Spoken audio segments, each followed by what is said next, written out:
Terima kasih pemirsa masih di Halo Indonesia. Komunitas Bekasi Mendengar dan Berbicara atau Kotak Menara menjadi wadah bagi orang tua yang memiliki anak penyandang tunarungu untuk bertukar ilmu dalam membesarkan anak tunarungu mereka. Tak hanya menjadi tempat bertukar ilmu, Kotak Menara juga menghadirkan kelas belajar berbicara verbal dan kelas meningkatkan motorik bagi anak tunarungu.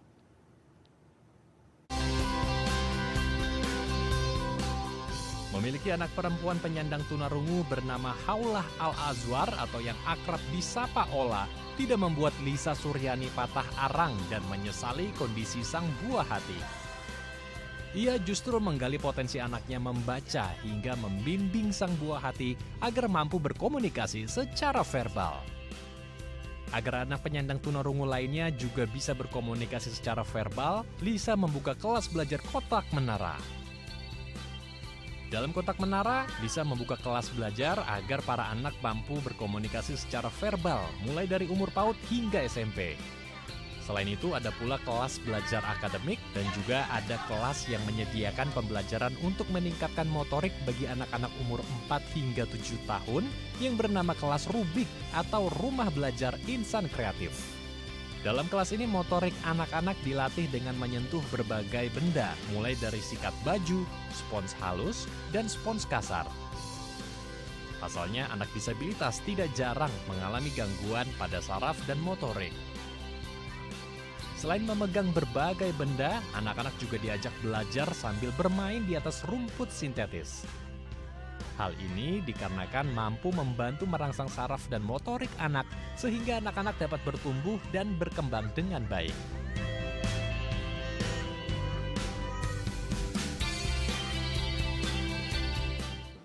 Untuk membahasnya lebih lanjut, kita telah terhubung dengan Lisa Suryani selaku pendiri Kotak Menara. Apa kabar? Mari kita sapa langsung. Halo, selamat siang Ibu Lisa, apa kabar? Apa kabar Mbak Lintang? Selamat siang. Kabar baik saya. Alhamdulillah baik juga Bu di sini. Bu Lisa, kita akan membahas tentang komunitas Kotak Menara nih Bu Lisa. Bu, boleh diceritakan mungkin ide awal dari pembuatan komunitas ini dan sudah sejak kapan nih Bu komunitas ini berjalan?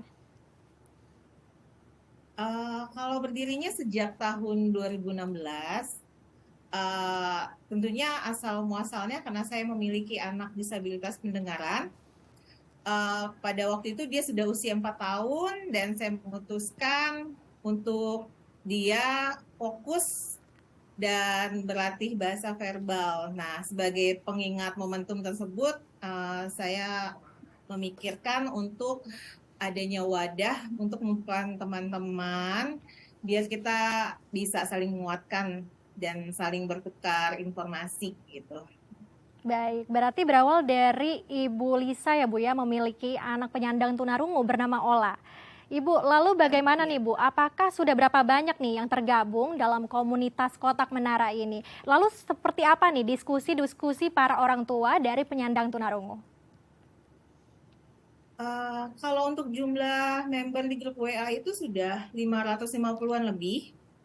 Ya, mulai dari mayoritas memang dari Bekasi, walaupun ada juga dari luar Bekasi ataupun dari luar daerah, tapi ya itu tidak begitu banyak. Untuk pembahasannya biasanya ya seputar tentang edukasi ataupun penanganan sehari-hari tentang anak-anak, seputar teknologi pendengaran dan masih banyak lagi. Begitu. Lalu Ibu Lisa nih dengan teman-teman dari komunitas Menara yang sudah 500 ya Bu ya, 500 member nih sudah banyak. Apakah mereka juga membagikan tips-tips untuk bagaimana sih mengajarkan anak-anak mereka yang kebanyakan dominan adalah penyandang tunarungu. Apakah tips-tips ini juga berjalan atau berguna dengan baik Bu untuk anak-anak mereka? Pastinya ada ya yang bermanfaat. Dan biasanya ya yang dipelajari itu dan diterapkan tentunya dipraktekkan juga. Nah itu biasanya mereka saling sharing lagi ke teman-teman lainnya. Jadinya ya terus menyambung seperti itu aja sih Mbak, gitu. Terutama teman-teman yang di luar daerah Bekasi juga banyak. Mereka agak terbatas untuk masalah informasi ataupun akses untuk masalah penanganan tentang anak-anak disabilitas pendengaran. Nah, dengan adanya wadah grup ini tentu sangat membantu gitu. Bahkan mereka yang dari luar daerah tuh ingin rasanya bisa bergabung dan terjun langsung gitu, bertemu dengan teman-teman Kotak Menara karena aksesnya lebih dekat gitu ya, karena Bekasi lebih dekat dengan ibu kota. Betul, Ibu Lisa. Lalu berarti dari mereka yang mungkin di luar kota selain Bekasi, mereka juga belajar lewat daring ya, Bu? Apakah begitu, Bu Lisa? Iya, kadang-kadang kita ada dalam bentuk kuliah WhatsApp. Maksudnya Kulwap ini kan bisa, kalau kuliah WhatsApp kan bisa dibaca lagi ataupun bisa disambi ya. Kadang-kadang juga dalam bentuk Google Meet ataupun WhatsApp conference, video conference seperti itu sih, gitu. Baik, Cuma Ibu. lebih intens untuk pertemuan tatap muka seperti workshop untuk orang tua gitu. Selain untuk kelas yang berjalan, kelas anak-anak. Baik, Ibu Lisa. Bu Lisa, lalu kita ngomong-ngomong soal tentang anak-anak dari penyandang tunarungu, mereka yang keterbatasan dengan mendengar dan juga berbicara ya, Bu ya. Mengapa komunikasi verbal ini sangat penting nih untuk Ibu Lisa? Apakah dengan belajar isyarat tangan itu kurang efektif, Bu? Apakah bagaimana menurut Bu Lisa? Hmm, kalau menurut saya itu memang pilihan ya. Cuma modal untuk pilihan komunikasi kan itu ada 3 macam biasanya di kalangan disabilitas pendengaran. Bisa dengan isyarat, bisa dengan bahasa bibir, ataupun melalui pendengaran yakni berbahasa verbal. Nah, kalau untuk yang lain-lain itu mungkin eh, khususnya kalau yang sudah memiliki teknologi pendengaran ya, menurut saya kalau sudah diberikan akses pendengaran, anak sudah mulai ada akses menuju otaknya, ya. Eh, nah, di situ peran kita, menurut saya, dengan berbahasa verbal itu lebih ekonomis, lebih praktis karena sudah sehari-hari kita lakukan gitu. Sedangkan kalau pilihan bahasa lain di mana kita sendiri belum menguasai, kita butuh waktu untuk belajar lagi gitu. Jadi menurut saya ya, lebih efisien dengan modalitas yang ada pada diri kita gitu. Setelah memiliki teknologi pendengaran gitu. Lain hal kalau memang belum memiliki teknologi pendengaran, mungkin bisa dengan pilihan lainnya gitu, pilihan komunikasi lain. Baik, berarti menurut Ibu Lisa mungkin agar terbiasa ya Bu ya, anak-anak dari penyandang tunarungu untuk lebih memahami seperti apa berbicara dan juga mendengar, agar motorik mereka juga terlatih. Lalu bagaimana nih Bu, ini juga kan di dalam kotak menara ini juga diajarkan bagaimana komunikasi verbal. Dan juga anak-anak penyandang tunarungu tentunya mereka juga memiliki keterbatasan dan juga bagaimana nih Bu untuk cara pendekatan mereka agar mereka bisa mau belajar komunikasi verbal yang ada di kotak menara ini? Sebenarnya kalau belajar bahasa itu ya seperti kita sehari-hari saja ya pendekatannya. Kita membahasakan apa yang anak lakukan, anak rasakan, itu sudah sehari-hari. Jadi bukan seperti yang harus duduk manis. Memang perlu itu untuk kita kondisikan anak belajar dengan kondisi duduk tenang, itu kan dikondisikan. Tetapi untuk hal-hal yang lebih efektif itu kalau kita lakukan sehari-hari gitu. Jadi kalau misalnya anak kita sedang makan, kita bisa bahasakan gitu. Wah, adik makan apa? Wah, makan nasi. Enak ya nasinya. Nah, pokoknya kita di situ peran kita kepada anak itu seperti penterjemah gitu. Kita membahasakan melalui pendengarannya gitu. Jadi tidak secara visual ya, karena mereka sudah memakai teknologi pendengaran, tentu kita memaksimalkan teknologi pendengarannya. Kita berbicara di samping telinga mereka gitu. Kita bahasakan apa yang mungkin sedang dia lakukan gitu, sedang makan ya kita bahasakan apa yang dia lihat, apa yang dia rasakan, seperti itu sih Mbak. Jadi lebih kayak ini ya, seperti rutinitas sehari-hari aja, seperti kita membacakan cerita gitu. Baik Bu, lalu di kotak menara sendiri Bu, apakah ada pelajaran-pelajaran khusus untuk melatih motorik halus dari anak-anak penyandang tunarungu seperti games atau kalistung, Ibu Lisa?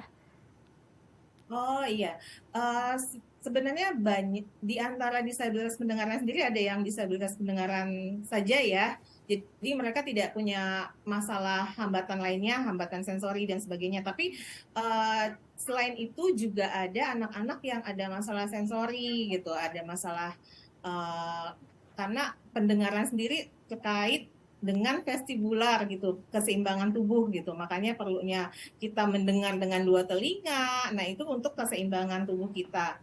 Nah, anak-anak yang punya masalah sensori ini, yang mungkin dari lahir kurang stimulus ya sensorinya ini, biasanya dibantu dengan apa nih permasalahannya? Mereka kan ada yang hiper, ada yang hypo gitu ya. Jadi ada yang terlalu over, ada yang kurang gitu. Biasanya semua media sih kita pakai. Seperti belajar natural aja gitu. Kita memperkenalkan berbagai macam media, baik itu media yang bertekstur, ya tekstur kasar, lembut dan sebagainya, ataupun benda-benda lainnya gitu. Jadi anak bisa merasakan sensor-sensor di tubuhnya gitu. Nah, kalau misalnya mereka ada masalah ketakutan atau terlalu berani atau tidak merasakan rasa sakit, nah itu kan sesuatu yang permasalahan gitu. Selain konsultasi dengan dokter dan dan tim medis lainnya, tentunya kan kita sebagai guru juga membantu juga gitu penanganan agar sinkron dengan apa yang dilakukan oleh terapis ataupun dokter di klinik ya. Jadi kan kita coba bantu dalam belajar sehari-hari mereka. Karena kalau anak-anak yang mempunyai masalah sensori tentu untuk langsung belajar ke proses mendengar itu butuh tahapan yang lebih lama dibanding dengan yang benar-benar murni hanya masalah pendengaran saja gitu. Baik Ibu Lisa. Bu, tadi juga saya sempat lihat di tayangan bahwa ada juga tubuh kegiatan untuk memegang spons dan juga tadi berdiri di atas rumput. Apakah itu juga salah satu dari bentuk terapi atau juga pelajaran yang ada di komunitas Kotak Menara ini? Tapi kita akan bahas usai jeda, Bu. Oh iya, baik. Baik pemirsa, usai jeda tetap di Halo Indonesia.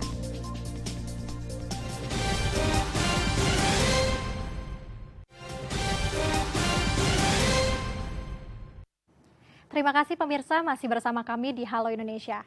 Kami masih akan melanjutkan perbincangan dengan Ibu Lisa Suryani selaku pendiri Kotak Menara. Halo Ibu Lisa. Halo Mbak. Bu, kita akan melanjutkan perbincangan kita tadi nih Bu. Tadi di tayangan ada anak-anak dari penyandang tunarungu yang memegang spons dan juga berdiri di atas rumput. Ibu bisa dijelaskan Bu, ini metode apa ataukah salah satu dari terapi yang ada di Kotak Menara? Sebenarnya ini ya kayak banyak juga kalau kita lihat di video YouTube edukasi bagaimana melatih sensori anak, bermain sensori. Nah, itu kan banyak bisa dipraktekkan di sehari-hari baik itu di sekolah ataupun di rumah. Begitupun permainan sensori itu juga yang ada di terapis lakukan di klinik. Nah, itu aja sih yang kita lakukan, cuma coba menyambung apa yang sudah diberikan oleh terapis. Nah, kita sambung juga di dalam sehari-hari kegiatan sekolah, kegiatan belajar. Nah, dengan harapan juga orang tua juga melakukan teknik yang sama di rumah dengan apa yang sudah kita lakukan. Jadi, terus ada kesinambungan sehingga ada progres untuk anaknya gitu. Jadi kalau udah masalah sensorinya selesai gitu ya, kemudian kan kita bisa ke tahapan selanjutnya. Memang nggak bisa harus langsung bertahap satu-satu ya, tapi kita harus secara holistik, harus secara semuanya. Selain masalah sensorinya diperbaiki, kita juga tetap melatih kosakatanya, tetap membahasakan apa yang dia lakukan. Seperti yang tadi ada di video kan, mereka pegang spons ya, kita bahasakan ini spons, kalau yang ini bagiannya lembut ya, nah ini kasar, ini lembut, ini kasar. Nah, jadi kan anak tahu arti kata kasar dan bentuk kasar itu seperti apa, begitupun dengan yang lembut. Nah, seperti itu sih Mbak gitu. Untuk permainan-permainan sensori lainnya kan bisa kita cek di sosmed lainnya gitu. Itu udah hal yang umum gitu.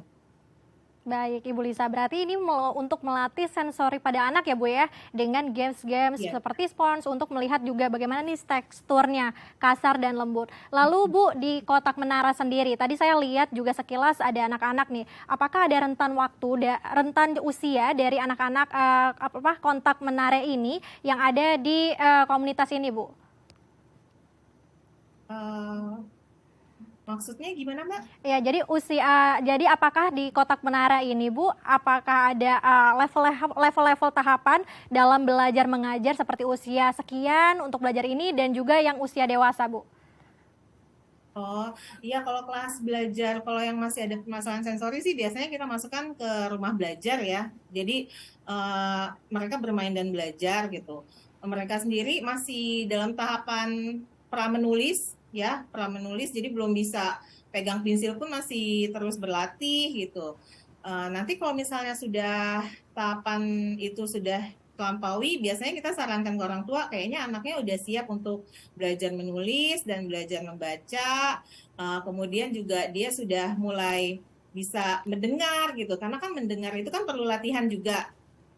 Kemudian paham instruksi, nah itu biasanya kita arahkan mendingan ke kelas baca. Nah, kalau sudah ke kelas baca, nah biasanya udah sih sampai situ, nanti orang tua bisa memilih apakah nanti anaknya mau lanjut ke sekolah umum ataukah nanti mau ke sekolah khusus, itu terserah. Kalau kita kan cuma sebagai pembantu saja gitu ya, untuk membantu orang tua. Nah, kemudian kalau untuk kelas-kelas lainnya sih yang usia lebih besar biasanya mereka ada yang ikut kelas modeling, ada juga yang ikut kelas IT, desain gitu ya. Kelas minat bakat seperti tata rias ya. Kemudian juga kita ada kajian taklim remaja gitu. Jadi untuk anak-anak remaja itu dia bisa belajar tentang ilmu Islam. Nah, itu dipandu juga oleh ustazahnya yang sudah punya pengalaman juga bagaimana menangani anak-anak dengan disabilitas pendengaran. Jadi tidak terlalu kaku gitu. Baik, Ibu Lisa. Tapi Ibu, sejauh ini bagaimana Bu, anak-anak yang tergabung dalam kotak menara? Apakah mereka mendapat perkembangan yang cukup pesat Bu untuk bisa berkomunikasi verbal dengan orang-orang lainnya atau masyarakat sekitar Bu sampai saat ini? Kalau yang masih anak-anak masalah sensori ini masih berproses ya. Tapi kalau yang sudah ada di grup WhatsApp yang sudah berjalan, di mana mereka sudah berbaur dengan teman-teman dan masyarakat umum lainnya yang bersekolah umum, biasanya mereka lebih banyak dapat kosakatanya gitu. Jadi kalau untuk bisa belajar bahasa verbal itu memang kita harus terjun langsung dengan masyarakat yang berbahasa verbal gitu. Tentunya didukung dengan teknologi pendengaran gitu. Jadi manfaat adanya teknologi itu ya untuk menunjang gitu,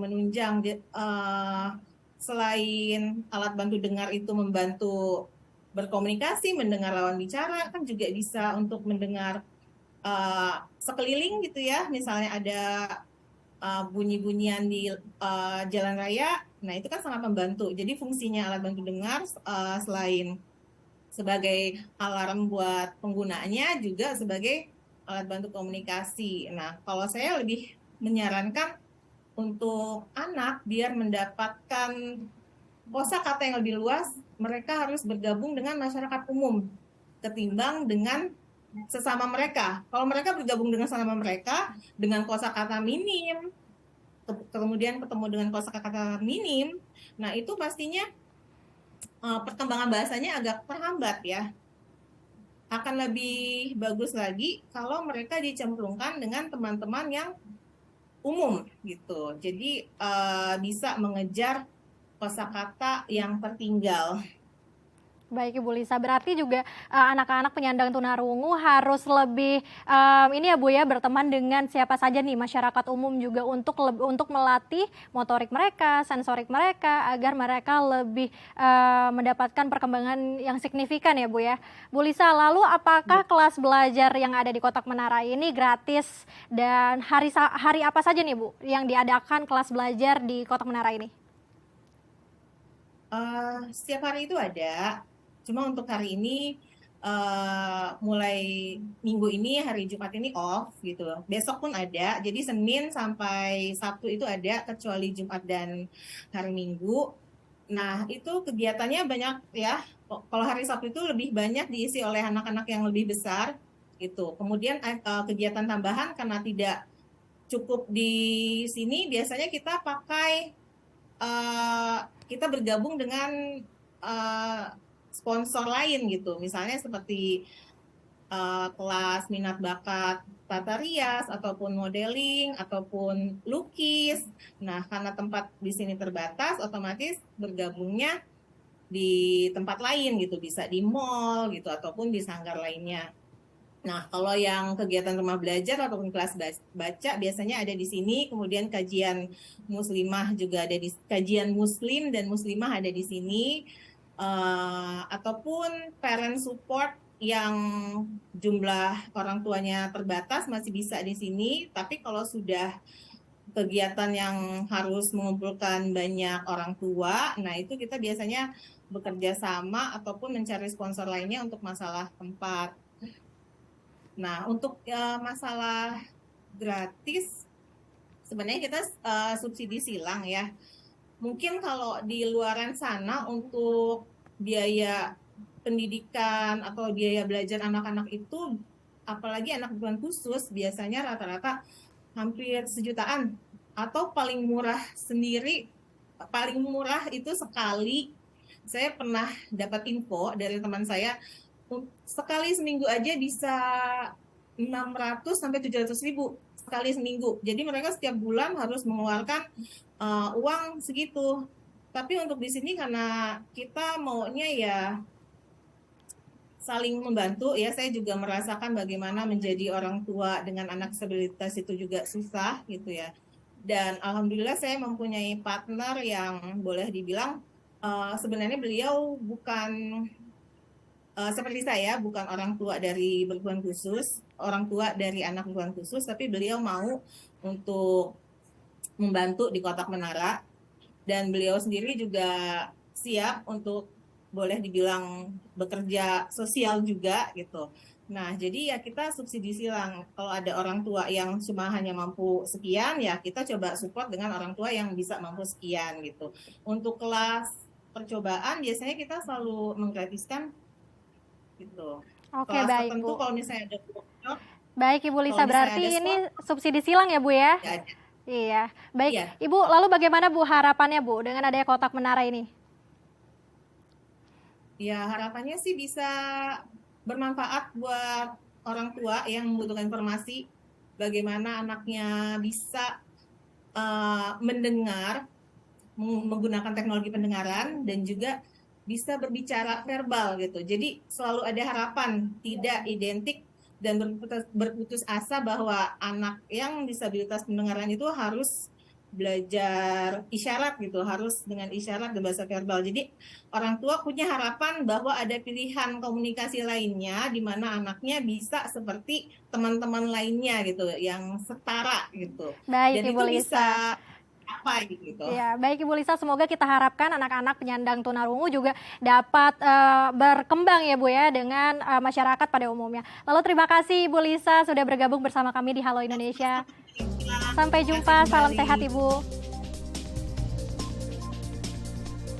Pemirsa, pianis asal Taiwan, Gwyneth Chen, tampil menghibur masyarakat Jakarta.